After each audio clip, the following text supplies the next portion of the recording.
আয়োজকসকল, পিতৃ মাতৃসকল, মৰমৰ ছাত্ৰ ছাত্ৰীসকল, আপোনালোক সকলোকে মই হিয়া ভৰা সম্ভাষণ জ্ঞাপন কৰিছোঁ। সাধনা কলা কেন্দ্ৰই আজি যিদৰে দ্বিতীয়বাৰৰ কাৰণে শাস্ত্ৰীয় নৃত্য সমাৰোহ আয়োজন কৰি পিনি সমাজখনক এটা নতুন ধাৰাৰ যোগেদি লৈ যাব বিচাৰিছে। মই 2-3টা নৃত্য দেখিলোঁ, হৃদয় আপ্লুত হৈ গৈছে। সৰু সৰু ল'ৰা ছোৱালীবিলাকে ইমান সুন্দৰভাৱে নৃত্য প্ৰদৰ্শন কৰিছে। আপোনালোকে জানে আজি পৃথিৱীখন বিশেষকৈ 2025 চনৰ 1 জানুৱাৰীৰ পৰা বিটা জেনেৰেশ্যন আৰম্ভ হৈছে।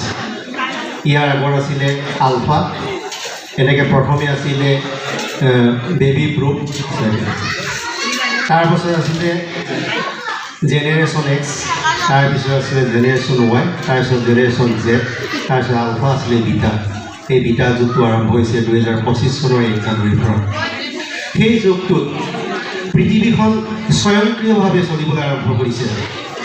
ইয়াত আপোনালোকে দেখিছে AI যুগ যিটো আহিলে, AI যুগটো আহিলে আলফা যুগত। তাৰ আগত আহিলে স্মাৰ্ট, মানুহবিলাক স্মাৰ্ট হৈ গৈছিলে, যান্ত্ৰিকভাৱে স্মাৰ্ট হৈ গৈছে। তাৰপিছত এতিয়া হ'ল AI আজিকালি কি কৰিব নোৱাৰে। আপোনালোকে দেখিছে AI পৰিৱৰ্তনে গোটেই পৃথিৱীৰ চিন্তাধাৰা সলনি কৰি পেলাইছে। সেই যিটো ক্ৰমবৰ্ধমান পৃথিৱীৰ পৰিৱৰ্তন, সেই পৰিৱৰ্তনটোত না কিবা ৰেজাল্যুশ্যন আছে, না কিবা ৰেষ্ট্ৰিকশ্যন আছে। কোনো এটা কথা আজি কোনো এটা বিষয়ত মানে লিমিট হৈ থকা নাই। আজি পৃথিৱীখনত কোনোবাৰ কাৰোবাৰ যদি প্ৰতিভা আছে, 1 ছেকেণ্ডৰ ভিতৰত পৃথিৱীক জনাই দিব পাৰে। কোনোবা যদি ফেচবুকত, কোনোবাই ইনষ্টাগ্ৰামত, কোনোবাই যদি বেলেগ এটা জেগাত দি দিয়ে ইউটিউবত, পৃথিৱীখনে 1 ছেকেণ্ডৰ ভিতৰত আপোনাৰ প্ৰতিভাক দেখুৱাই দিব পৰা কেপাচিটি আছে। আপোনাৰ যদি বেয়া গুণো আছে, যদি 1 ছেকেণ্ডৰ ভিতৰত পৃথিৱী জানিব। ইয়াত কোনো নিয়ন্ত্ৰণ কৰিব পৰা অধিকাৰ নাই।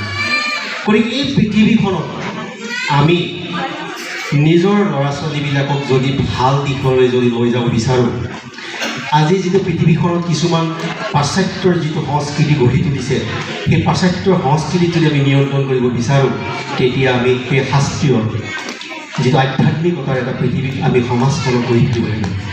এখন আধ্যাত্মিকতাৰ সমাজৰ যোগেদিয়ে আমি এই আজিৰ উঠি অহা প্ৰজন্মবিলাকৰ যোগেদি এখন নতুন সমাজ নিৰ্মাণ কৰিব লাগিব। আৰু তাৰ কাৰণে আজি সাধনা কলা কেন্দ্ৰই নিজৰ শিক্ষা লাভ কৰাৰ পিছত ইয়াৰ অধ্যক্ষ কৃষ্ণা নিৰ্মলীয়া ডাঙৰীয়ানীয়ে নিজে সেই হেনত পাৰ্ফৰ্মিং আৰ্টছৰ শিক্ষা গ্ৰহণ কৰি এপ্লাইড যিটো কৰিছে, ব্যৱহাৰিক দিশত যিটো প্ৰয়োগ কৰিছে, সেইটো বৰ আদৰণীয়।